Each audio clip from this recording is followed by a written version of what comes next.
మనందరం company, share అనే మాటలు రోజూ వింటూనే ఉంటాం. కానీ ఈ పదాల వెనుకున్న అసలు అర్థమేంటి, వాటికున్న పవర్ ఏంటి?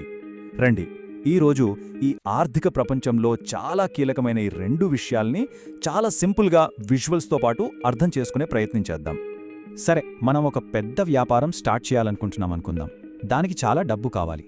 కానీ మన దగ్గర అంత డబ్బు లేకపోతే పరిస్థితి ఏంటి? ఇదే అసలైన ప్రశ్న. నిజానికి ఈ యొక్క ప్రశ్నకు సమాధానం వెతకడంలో నుంచే ఈరోజు మనం చూస్తున్న కంపెనీలు, స్టాక్ మార్కెట్లు పుట్టుకొచ్చాయి. ఆ పెద్ద సమస్యకు దొరికిన పరిష్కారమే ఒక పవర్ఫుల్ ఐడియా, అదే కంపెనీ. చూడ్డానికి చాలా సింపుల్గా అనిపించినా ఈ ఆలోచన మన ఆధునిక ఆర్థిక వ్యవస్థకు పునాది వేసింది. ఒక కంపెనీని రిజిస్టర్ చేసిన వెంటనే చట్టం దాన్ని ఒక సెపరేట్ వ్యక్తిగా గుర్తిస్తుంది. వినడానికి కొంచెం వింతగా ఉంది కదా, ఒక కంపెనీ మనిషి ఎలా అవుతుంది అని. కానీ చట్టం దృష్టిలో అది ఒక లీగల్ పర్సన్ అన్నమాట. దీనివల్ల వచ్చే పర్యవసానాలు చాలా పెద్దవి. నిజానికి ఇదే ఒక కంపెనీకున్న మొదటి సూపర్ పవర్. అలా ఒక లీగల్ పర్సన్గా గుర్తించబడటం వల్ల కంపెనీకి కొన్ని స్పెషల్ రైట్స్ వస్తాయి. ఉదాహరణకి, అది తన సొంత పేరు మీద ప్రాపర్టీస్ కొనగలదు, లోన్స్ తీసుకోగలదు, ఎవరి మీదైనా కేసు వేయగలదు, దానిమీద కూడా ఎవరైనా కేసు వేయచ్చు. అన్నిటికన్నా ముఖ్యమైన విషయం ఏంటంటే, కంపెనీని స్థాపించిన వాళ్ళు ఉన్నా లేకపోయినా ఆ కంపెనీ మాత్రం అలానే కొనసాగుతుంది. దీన్నే పర్పెచువల్ సక్సెషన్ అంటారు. ఒక బిజినెస్ లాంగ్ టర్మ్లో గ్రో అవ్వాలంటే ఇది చాలా చాలా అవసరం. సో కంపెనీ వేరు, దాన్ని నడిపే ఓనర్స్ వేరు. ఈ సెపరేషన్నే లీగల్ టర్మ్స్లో కార్పొరేట్ వీల్ అంటారు. అంటే ఒక అదృశ్యమైన తెర లాంటిదన్నమాట. ఈ తెర ఓనర్ల వ్యక్తిగత ఆస్తులకి, కంపెనీ అప్పులకి మధ్య ఒక రక్షణ కవచంలా పనిచేస్తుంది. ఆ రక్షణ కవచం మనల్ని కంపెనీకి ఉన్న రెండో, ఇంకా చెప్పాలంటే చాలా ముఖ్యమైన సూపర్ పవర్ దగ్గరికి తీసుకెళ్తుంది. అదే లిమిటెడ్ లయబిలిటీ, అంటే పరిమిత బాధ్యత. అసలు ఈ యొక్క కాన్సెప్ట్ లేకపోతే చాలామంది బిజినెస్లో ఇన్వెస్ట్ చేయడానికే భయపడతారు. ఒక చిన్న ఉదాహరణతో దీన్ని ఇంకా క్లియర్గా చూద్దాం. ఒకవేళ ఈ లిమిటెడ్ లయబిలిటీ లేదనుకోండి, కంపెనీకి 50 లక్షల అప్పు ఉండి అది ఫెయిల్ అయితే ఆ అప్పు తీర్చడానికి ఓనర్లు వాళ్ల సొంత ఆస్తులు కూడా అమ్ముకోవాల్సి వస్తుంది. కానీ లిమిటెడ్ లయబిలిటీ ఉన్నప్పుడు అలా కాదు. వాళ్ళు ఎంత నష్టపోతారు అంటే, వాళ్ళు మొదట ఎంతైతే ఇన్వెస్ట్ చేశారో, అంటే ఆ 10 లక్షలు అంతే. వాళ్ళ పర్సనల్ ఆస్తులు, ఇల్లు, సేవింగ్స్ అన్నీ సేఫ్గా ఉంటాయి. సో ఈ స్ట్రక్చర్ వల్ల ఓనర్షిప్, మేనేజ్మెంట్ రెండూ వేరైపోతాయి. షేర్ హోల్డర్స్ వీళ్లే అసలైన ఓనర్లు. వాళ్ళు డబ్బులు పెడతారు. వాళ్ళ మెయిన్ గోల్ ఏంటి?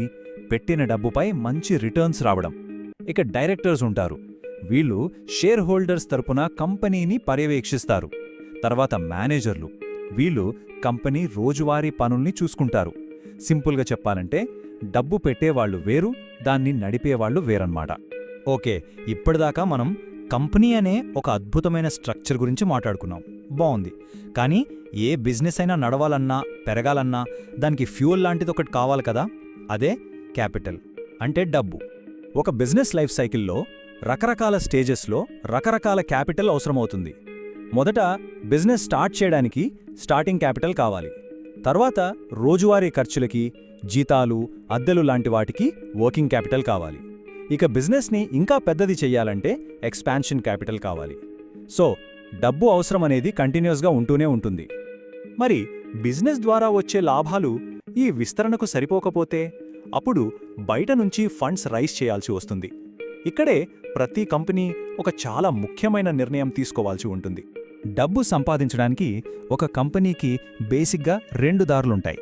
ఒకటి, డబ్బును అప్పుగా తీసుకోవడం. దీన్ని డెట్ ఫైనాన్సింగ్ అంటారు. 2, కంపెనీలో కొంత ఓనర్షిప్ని అమ్మి డబ్బు సంపాదించడం. దీన్ని ఈక్విటీ ఫైనాన్సింగ్ అంటారు. ఈ రెండిటి మధ్య తేడా తెలుసుకోవడం చాలా చాలా ఇంపార్టెంట్. ఈ రెండిటి మధ్య ఉన్న తేడాల్ని ఒకసారి చూద్దాం. డెట్ అంటే అప్పు. అప్పు తీసుకుంటే కంపెనీ కంట్రోల్ మన దగ్గరే ఉంటుంది. కానీ వడ్డీతో సహా అసలు తిరిగి ఖచ్చితంగా కట్టాలి. అదే ఈక్విటీకొస్తే ఓనర్షిప్ని పంచుకోవాలి, అంటే కంట్రోల్ తగ్గుతుంది. కానీ తీసుకున్న డబ్బుని తిరిగి చెల్లించాల్సిన అవసరం లేదు. సో రెండింటిలోనూ ప్లస్లు, మైనస్లు ఉన్నాయి.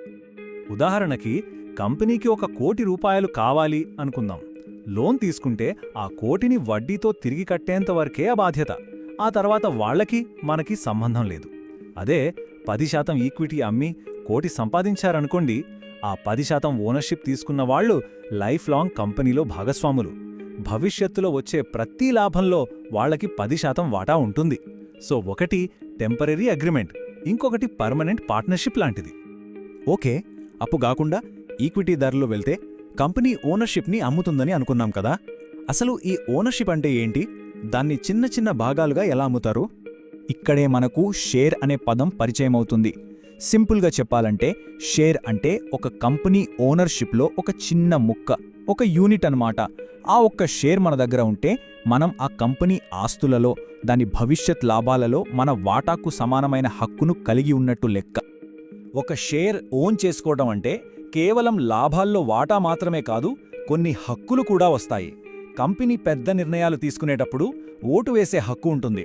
కంపెనీ లాభాలను పంచుకోవాలని నిర్ణయిస్తే డివిడెండ్స్ పొందే హక్కు ఉంటుంది. కానీ హక్కులతో పాటే ఒక పెద్ద రిస్క్ కూడా ఉంటుంది. ఒకవేళ కంపెనీ దివాళా తీస్తే, అందరి అప్పులు తీర్చిన తర్వాత ఏమైనా మిగిలితేనే షేర్ హోల్డర్స్కి డబ్బులొస్తాయి. చాలా సందర్భాల్లో వాళ్ల పెట్టుబడి మొత్తం జీరో అయిపోయే ప్రమాదం కూడా ఉంది. ఇక్కడ మనం అర్థం చేసుకోవాల్సిన చాలా ముఖ్యమైన పాయింట్ ఒకటుంది. అదేంటంటే స్టాక్ మార్కెట్లో ఒక షేర్ ధర అనేది కంపెనీ ఇప్పుడు ఎంత సంపాదిస్తుంది అన్న దానిమీద మాత్రమే ఆధారపడి ఉండదు. భవిష్యత్తులో కంపెనీ ఎంత సంపాదించగలదు అనే అంచనాల మీద ఆధారపడి ఉంటుంది. స్టాక్ మార్కెట్ ఎప్పుడూ ఫ్యూచర్ని చూస్తుంది, ప్రజెంట్ని కాదు. సరే, ఇప్పటిదాకా మనం విడివిడిగా చూసిన ఈ కాన్సెప్ట్స్ అన్నీ రియల్ వరల్డ్లో ఎలా కనెక్ట్ అవుతాయో ఇప్పుడు చూద్దాం. ఈ ప్రాసెస్ అంతా ఇనీషియల్ పబ్లిక్ ఆఫరింగ్ అంటే ఐపీఓతో మొదలవుతుంది. దీన్ని ప్రైమరీ మార్కెట్ అంటారు. ఇక్కడ ఒక కంపెనీ మొదటిసారి పబ్లిక్కి తన షేర్లను అమ్మి నేరుగా డబ్బును పొందుతుంది. ఐపీఓ అయిపోయిన తర్వాత ఆ షేర్లను కొన్న ఇన్వెస్టర్లు వాటిని స్టాక్ ఎక్స్చేంజ్లో ఒకరికొకరు అమ్ముకుంటారు, కొనుక్కుంటారు. దీన్ని సెకండరీ మార్కెట్ అంటారు. గుర్తుపెట్టుకోవాల్సిందేంటంటే కంపెనీకి డబ్బొచ్చేది కేవలం ఐపీఓలో మాత్రమే. మనం ఇన్వెస్ట్ చేసేటప్పుడు ఈ 3 విషయాల మధ్య తేడాని స్పష్టంగా తెలుసుకోవాలి. ఫస్ట్, ఫ్యాక్ట్ అంటే వాస్తవం. కంపెనీ యొక్క లీగల్ ఎంటిటీ అనేది ఒక ఫ్యాక్ట్.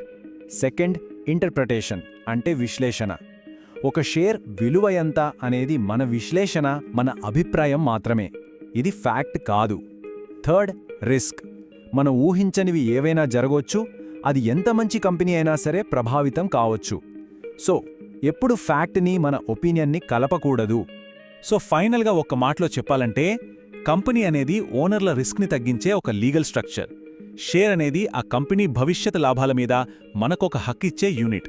ఒకటి మనకు రక్షణ ఇస్తే, ఇంకొకటి మనకు ఆశ చూపిస్తుంది. కంపెనీలు, షేర్లు, వీటి గురించి అర్థం చేసుకోవడం అనేది ఇన్వెస్టింగ్ ప్రపంచంలోకి అడుగు పెట్టడానికి మొదటి మెట్టు. ఇది ఒక ఫౌండేషన్ లాంటిది. ఈ ఫౌండేషన్ బలంగా ఉంటేనే మనం తర్వాత ఐపీఓలు, ట్రేడింగ్, ఇన్వెస్టింగ్ గురించి లోతుగా అర్థం చేసుకోగలుగుతాం. మన తర్వాత అనాలిసిస్లో ఒక కంపెనీ ఐపీఓ ద్వారా పబ్లిక్గా ఎలా మారుతుందో వివరంగా చూద్దాం.